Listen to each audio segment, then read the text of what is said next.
Hello' everyone, কি খবৰ আপোনালোকৰ?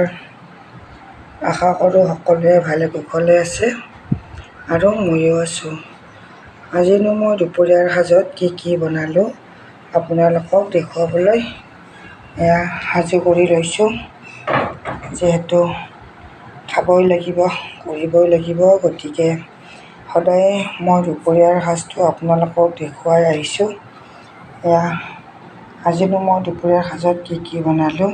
এয়া ভাত, নেমু টেঙা, জলকীয়া, এইখন ঢালিও একে আৰু এইখনতো একে। বাকী এয়া হ'ল কচু, কঁঠাল গুটি আৰু চয়াবিনেৰে এইখন মিক্স চব্জি। আৰু এয়া হ'ল চিকেন গ্ৰেভি কৰি বনাইছোঁ। এয়া হ'ল মচুৰ আৰু মুগৰ দাইল, আৰু এয়া হ'ল বুট বটা জ্বলা বেছিকৈ দি, আৰু এয়া হ'ল জাহাজী কল শুকান কৰি ভাজি।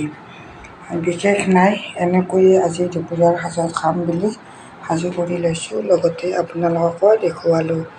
আজি মোৰ দুপৰীয়াৰ সাজটো চাই আপোনালোকে কেনে পালে জনাব। গতিকে ভিডিঅ'টো ইমানেই আছিল। Bye bye.